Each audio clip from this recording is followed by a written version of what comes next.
Hi hello welcome to our channel Royal Queens ఆకుల.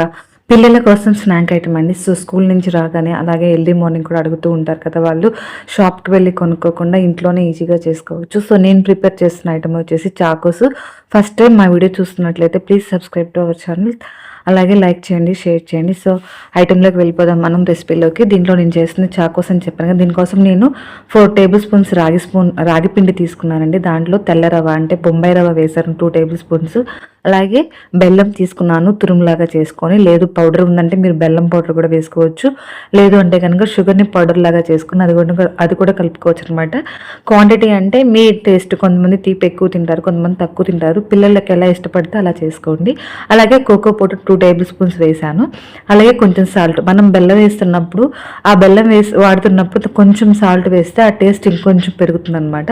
దానికోసం కొంచెం salt వేసుకున్నాను. అలాగే కొంచెం వాటర్, అలాగే కొంచెం నెయ్యి వేసాను. మీరు వాటర్ ప్లేస్లో పాలు ఉంటే కనుక కాచి చల్లార్చిన పాలు పోసుకోండి. నేను పాలు అవైలబుల్ లేదు, సో మా పిల్లలు ఏడుస్తున్నారని చెప్పి చాకోస్ అని నేను డైరెక్ట్గా వాటర్ పోసి కలుపుకున్నాను అనమాట. ఇలా మనం కలుపుకొని కొంచెం రెస్ట్లో ఉంచాలండి. చపాతీ పిండి అయితే ఎలా కలుపుకుంటామో అలా కలుపుకొని ఒక 15 to 20 minutes రెస్ట్లో ఉంచుకుంటే, బొంబాయి రవ్వ కాబట్టి తెల్ల రవ్వ కొంచెం అబ్జర్వ్ చేసుకుంటుంది, కొంచెం మెత్తగా అవుతుంది అనమాట. దానికోసం ఇలా కలుపుకొని మూత పెట్టుకొని ఒక 15 minutes పక్కన పెట్టుకోవాలి. తర్వాత తీసుకొని నేను వీడియోలో చూపించిన విధంగా షేప్స్, అంటే మీ ఇష్టం, చాకోస్ అంటే మన ఇష్టం కాబట్టి షేప్స్ ఎలాగైనా చేసుకోవచ్చు. కొంతమంది రౌండ్గా ఇష్టపడతారు, కొంతమంది చిన్న చిన్న సర్కిల్స్ లాగా. సో గ్యాస్ వెలిగించుకొని ఒక మందపాటి కుక్కర్ మీకు ఏది అవైలబుల్ ఉంటుంది పెట్టుకొని, దాంట్లో ఇసుక కానీ ఉప్పు కానీ పోసుకొని ముందుగానే ప్రీహీట్ చేసుకోవాలి.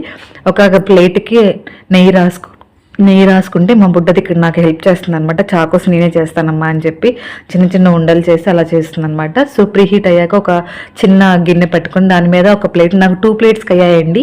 ఒకేసారి ఎలా కుక్ చేయాలో అర్థం కలదు. చిన్న ప్లేట్లో వేసుకొని పైన మధ్యలో గ్లాస్ పెట్టి పైన పెద్ద ప్లేట్ పెట్టి ఇలా పెట్టుకున్నాను. ఐడియా నచ్చితే కనుక లైక్ చేయండి, షేర్ చేయండి. అలాగే ఇలా కుక్కర్ పెట్టుకొని మీడియం ఫ్లేమ్లో 40 to 15 minutes కుక్ చేసుకుంటే బాగా కుక్ అయిపోతాయండి. ఇవైతే స్టోర్ చేసుకోవచ్చు. సో మొత్తం ఆరిపోయాక విడివిడిగా తీసుకొని ఒక కంటైనర్లో మనం స్టోర్ చేసుకుంటే నెలపాటు తినొచ్చు. అప్పటికప్పుడు నేను టేస్ట్ చేశానండి, వేడి పాలు పోసుకొని. చాలా అంటే చాలా బాగున్నాయి. మీకు కూడా నచ్చితే కనుక లైక్ చేయండి, అలాగే మీరు కూడా ట్రై చేయండి. మీకు ఎలా వచ్చిందో నాకు కామెంట్ బాక్స్లో కామెంట్ చేయండి. ఓకేనా ఫ్రెండ్స్? సో ఇవైతే చాలా హెల్దీ రాగిపిండి కాబట్టి పిల్లలకి, కొంతమంది డైరెక్ట్గా జావా అలాంటివి తాగరు, అలాంటి వాళ్ళకి ఇలా పెట్టొచ్చు. కంపల్సరీ పెట్టండి. ఓకేనా ఫ్రెండ్స్? వీడియో నచ్చితే లైక్ చేయండి, షేర్ చేయండి. Thank you for watching. Thank you so much.